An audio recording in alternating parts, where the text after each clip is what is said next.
Je voulais remercier évidemment les organisateurs et le comité scientifique d'avoir fait un choix audacieux d'inviter un collectif d'usagers de sexeurs en fait qui prennent la parole après deux personnes de haut niveau. C'est un choix audacieux et c'est voilà car je reprends aujourd'hui un collectif qui s'appelle ChemSafe qui se base à Lyon et à Bruxelles qui prône l'émancipation par la promotion de la bienveillance, par les plaisirs à moindre risque. Et donc on parle de chemsexeurs qui essayent de s'auto-organiser entre eux. Je m'appelle Stéphane Caronche, j'ai une activité professionnelle qui tourne autour des enjeux de santé communautaire et de santé gay sur les drogues depuis assez longtemps. J'ai monté un projet il y a plus de 10 ans qui s'intéressait aux usages spécifiques justement des produits sur Lyon. Ça fait longtemps que je travaille sur des questions qui touchent soit au programme d'intervention, soit au programme de recherche. Et voilà, et donc je suis aussi quelqu'un qui fait de la formation et je fais aussi de l'observation pour le dispositif Trend de l'OFDT en France, sur le chemsex.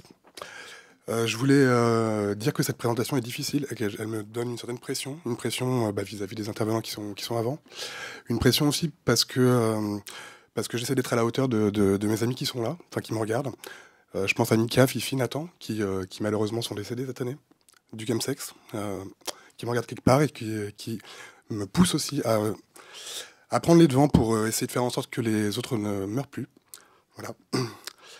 J'ai la pression aussi parce que j'ai eu des problèmes personnels ces dernières semaines et que ça m'a mis un peu dans le jus pour finir la présentation. Donc voilà, je vais rentrer dans le sujet. Donc j'ai essayé de me questionner et dans le cadre de la session qui est proposée, à savoir comment se situe le chemsex chez les gays. Aujourd'hui, on en parle beaucoup, c'est un phénomène d'actualité.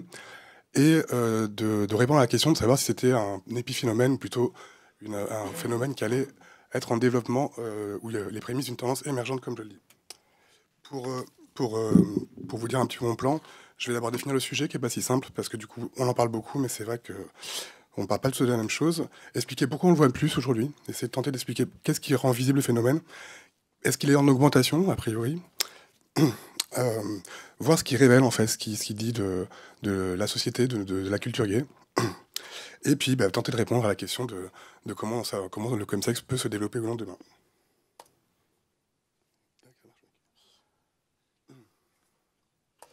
Je pars en premier lieu de constat. Les constats, c'est les décès. Il y a eu 20 décès à Lyon en un an et demi, des articles dans les journaux. Il y en a eu quelques-uns qu'on a documentés à Bruxelles, sans qu'il y ait forcément la presse qui s'y intéresse. Les constats, c'est les demandes de soins inédites, et donc les souffrances associées que les soignants, notamment les addictos, les psys, les sexos, constatent au quotidien, et ce qui les laisse un peu pantois. Les constats, c'est les demandes aussi nouvelles, les usagers nouveaux qui viennent dans les centres d'échange de seringues, par exemple, et qui prennent massivement des kits d'injection pour shooter dans un cadre sexuel. Ça, c'est les constats. Des constats qui laissent perplexes, qui mobilisent des chercheurs quant à la nature du phénomène, qui poussent à structurer des réseaux de soins transdisciplinaires. Il y a des leaders communautaires qui commencent à dénoncer une vraie crise sanitaire. Comme je vous disais, 20 morts à Lyon en un an et demi. Chez les gays, ça pose quand même question. Et on est quand même dans une situation où les institutions n'ont aujourd'hui mis en place aucun programme nouveau pour intervenir en amont des décès. Voilà, ça c'est la réalité. Donc effectivement, on est sur une crise sanitaire qui est peut-être limitée en nombre, qui concerne uniquement un milieu qui est le milieu gay. Mais voilà, la question c'est de savoir qu'est-ce qu'on fait déjà pour cette communauté-là, qui est déjà meurtrie par le sida depuis historiquement. Et puis demain, qu'est-ce qu'il en sera? Donc peut-être qu'il faut commencer à prendre en charge un phénomène qui est inquiétant. Le chemsex, c'est quoi? Ça va être des pratiques de consommation de produits qui vont être associées de façon volontaire à la sexualité. Et la particularité du phénomène, c'est vraiment que les produits sont instrumentalisés pour performer le sexe. On n'est pas sur des personnes qui vont boire un verre ou deux, ou fumer un pétard avant d'avoir du sexe.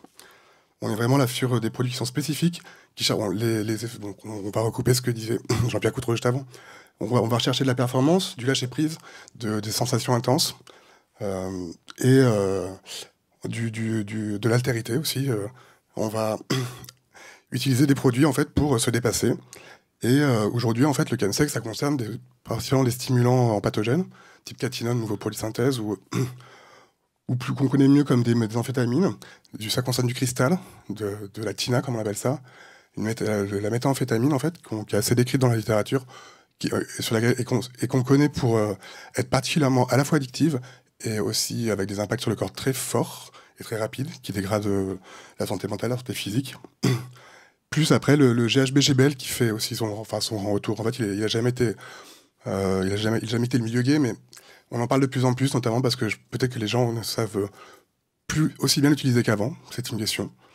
Et puis après, bah, les produits qui ont toujours été là, chez les gays en tout cas, Poppers, Viagra, Cialis. Bon.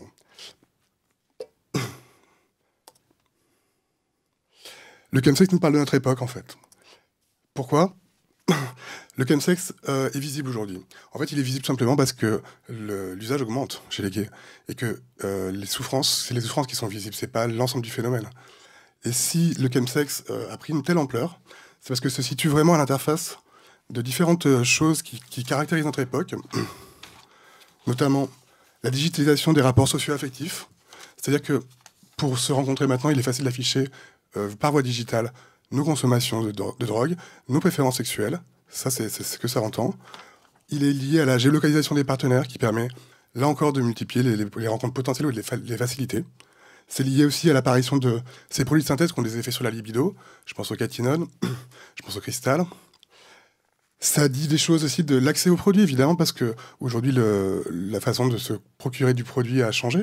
C'est votre dealer, c'est UPS presque, qui va vous livrer chez vous en 48 heures. Donc là, ça crée vraiment un effet de levier en fait sur la consommation de certains gays.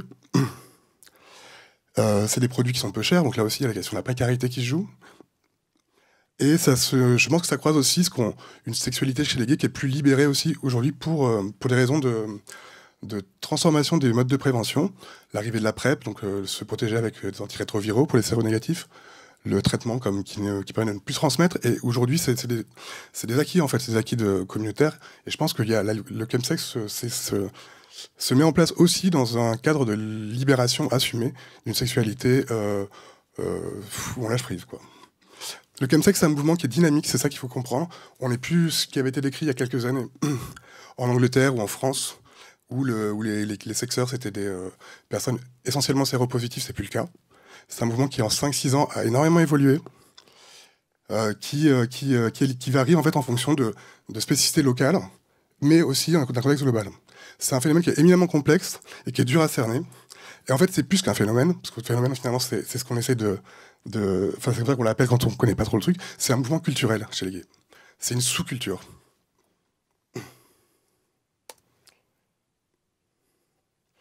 Cette culture, c'est quoi? Celle du plaisir, de l'intensité, de la transgression. C'est-à-dire que on a toutes sortes d'espaces qui vont être créés entre les sexeurs, qui vont être très variables en termes de nombre de participants, durée, de pratiques sexuelles, de consommation. Des espaces-temps où on va pouvoir expérimenter des pratiques sexuelles nouvelles, réaliser des fantasmes, s'initier à la fois à l'ivresse des produits et à l'ivresse de certaines pratiques sexuelles qu'on n'osait pas faire avant.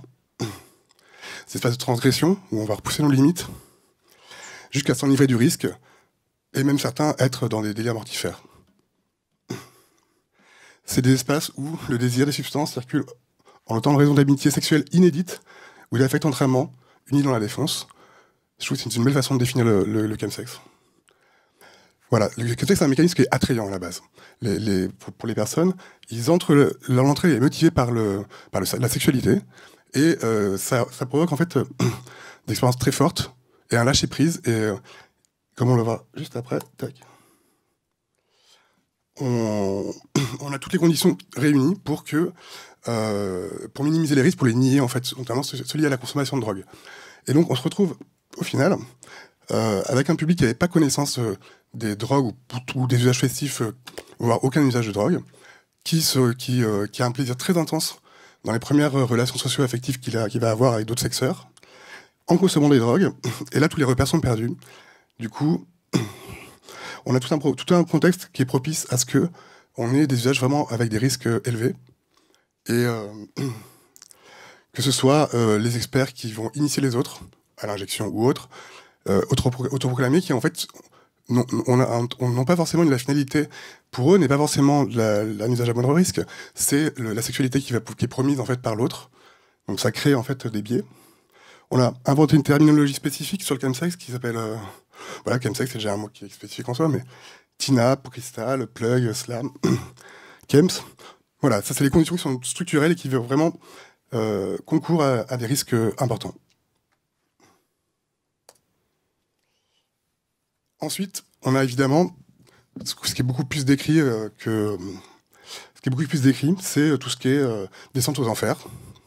Et de ce côté-là, en fait, on a un leadership qui est pris par la communauté des soignants, très fort sur le phénomène aujourd'hui, et qui met en avant évidemment toutes ces souffrances, qui sont une réalité, hein, c'est pas du tout question de la nier, mais qui disent aussi, enfin, qui disent quelque chose, en fait, qui est une place qu'on essaie de prendre nous dans le collectif qu'on met en place, qui dit que il y a que la parole des gens qui sont en souffrance qui est visible, alors qu'en fait, aujourd'hui, si on veut essayer de comprendre un peu ce qui se passe dans le chemsex, il faut peut-être écouter les gens en amont de leur souffrance. Et puis par ailleurs, si on veut répondre aux overdoses, aux décès, aux suicides, il faudrait aussi travailler en amont, parce que faire des réseaux de soins, ça ne résout pas du tout la question.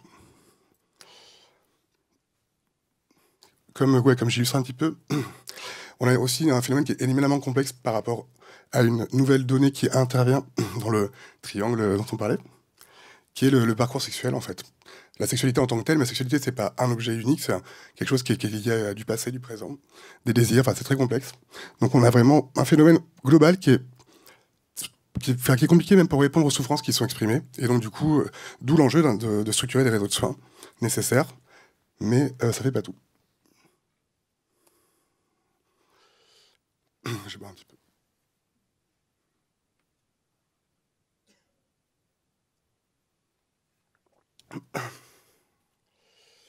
Donc, en fait, le chemsex, ça révèle les choses de notre société.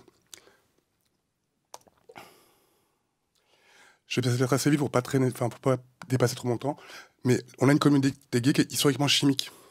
C'est important de le comprendre parce que ça veut dire que les gays ont un rapport spécifique aux produits, que ce soit les antirétroviraux, des molécules pour s'oublier dans les années d'hécatombe comme l'ecstasy, des antidépresseurs anxiolytiques, etc. en nombre, et aussi donc une culture des drogues psychotropes illégales depuis longtemps.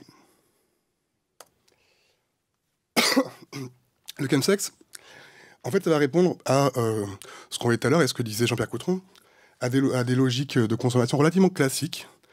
On va rechercher un lien communautaire, une liberté, on va pouvoir jouer dans la transgression, on va pouvoir se dépasser, etc. En fait, ce que ça dit derrière, surtout, c'est que la communauté gay va mal. Hein. Parce que si on a autant de personnes qui sont en souffrance et qu'on voit qui sont devenues visibles dans une petite communauté, ça veut dire qu'il y a vraiment beaucoup de gens qui passent sur des usages qui sont irraisonnés, qui se perdent dans des logiques de dépendance, et que voilà, ça dit véritablement ça dans la société. Les gays vont mal depuis longtemps, et ça devrait interpeller en tout cas les institutions de ce côté-là.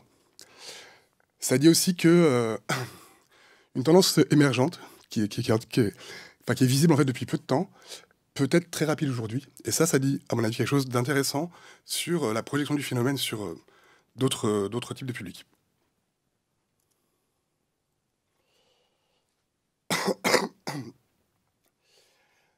Ça dit en fait des failles sociétales qui sont historiques en fait. Je pense à la structuration du système de santé, le fait que historiquement les usagers de drogue et les usagers de sexe la sexualité et l'usage de drogue plutôt étaient toujours séparés en termes de santé publique, comme si d'ailleurs les usagers de drogue n'avaient pas de sexualité ou l'inverse. Ça dit aussi le déni par rapport aux questions de santé gay. Un déni qu'on peut interroger, est-ce de l'homophobie sociétale, de nier en fait les usages de drogue qu'on connaît et qui sont massifs depuis 30 ans chez les gays.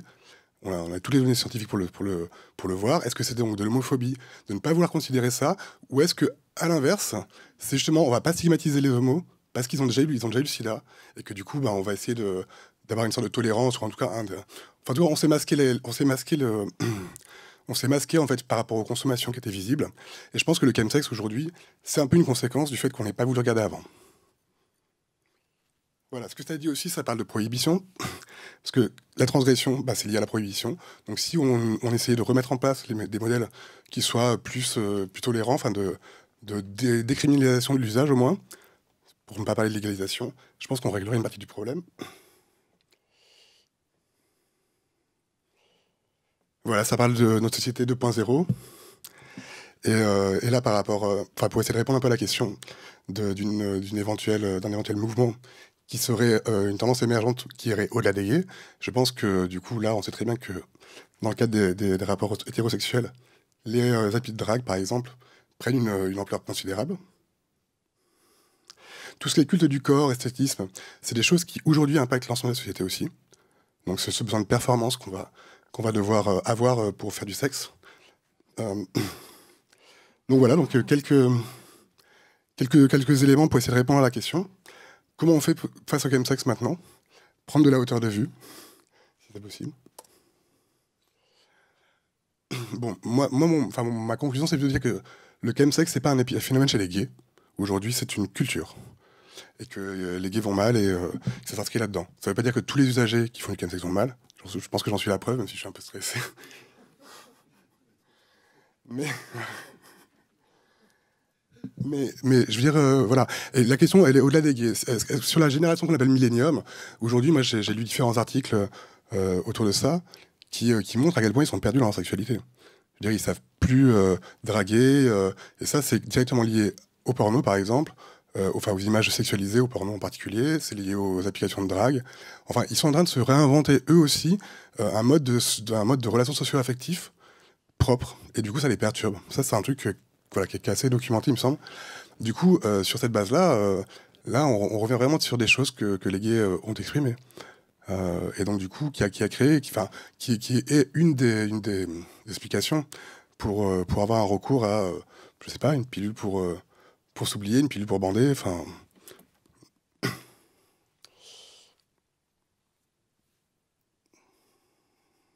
La société va-t-elle changer? Moins de pression, moins de consommation, moins de 2.0. Je crois qu'on a toute la réponse. Et puis une dernière chose, c'est de dire que les gays ont toujours été avant-gardistes de tendance. C'est-à-dire qu'aujourd'hui, on parle du GHB et du GBL qui consommaient dans les clubs parisiens, notamment il y a quelques mois, ou à Bruxelles, hein, par des non-gays. On voit les poppers qui sont utilisés à outrance en milieu électro. Ça, c'est juste que ça fait 10 ans, ça fait 10 ans que c'était le cas en milieu gay, quoi. Donc sur ce truc-là, on peut aussi voir la communauté gay comme un enjeu d'études, un enjeu de programmes innovants qui vont pouvoir demain servir à d'autres. Voilà, je conclurai par le fait que, ce que j'ai déjà dit en fait, qu'il n'y a pas de solution en amont en structurant des réseaux de soins qui sont nécessaires. On ne répond pas aux besoins, aux personnes qui vont se suicider, qui vont mourir d'overdose. On n'y répond pas du tout, et que là, il faut vraiment s'alerter de ça. Et du coup, je dirais juste que les sexeurs qui sont heureux, pour reprendre un peu une expression de la Sud d'il y a longtemps, les drogués heureux, bah, ils sont invisibles en fait, ils n'ont pas la parole. Parce que même quand il y a une parole communautaire qui est portée, c'est systématiquement des gens qui ont fait une descente aux enfers, réelle en plus, c'est pas du tout, je ne veux pas du tout remettre leur parcours en cause. Mais du coup, en fait, on est en train de pathologiser le phénomène du chemsex, et je pense que ça va desservir les personnes concernées en premier lieu, et je crois que ça freine aussi une nécessaire remise en question qu'il faut faire. Donc pour répondre à la question du changement de paradigme, je crois que, et je rejoins tout à fait Jean-Pierre, hein, pour le coup, sur la RDR, je crois qu'il faut faire le bilan de la RDR, parce que la RDR, c'est une politique de santé fantastique. On a des résultats qui sont, je pense, a priori indéniables, et puis en plus d'une efficacité dans les années 90 sur l'injection, par exemple, et le VIH, étonnante. C'est des succès, on a des ratés. Je pense que j'ai marqué depuis 2005, mais je pense qu'on n'a pas su réinventer les modèles. Et on a des échecs, et là, je pense que le chemsex, c'est un parfait exemple. Aujourd'hui, il n'y a aucun problème de RDR qui est développé pour le chemsex. Donc voilà, c'est ce qu'on essaie de faire nous, sans moyens. Bon, c'est pas, l'idée, c'est pas venir de faire la promotion d'un collectif qui est naissant et qui, voilà. Mais je dis juste qu'aujourd'hui, les institutions de santé, je sais pas si elles sont présentes aujourd'hui dans la salle, mais il y a un moment donné, il va falloir quand même se mobiliser, parce que je crois qu'il y a tout porte à croire que demain, le chemsex, ce sera peut-être sur une autre forme, peut-être avec d'autres produits qui seront plus décatinol, mais autre chose. Mais moi, tout porte à croire que le phénomène de la sexualité sous influence va se répandre. Voilà.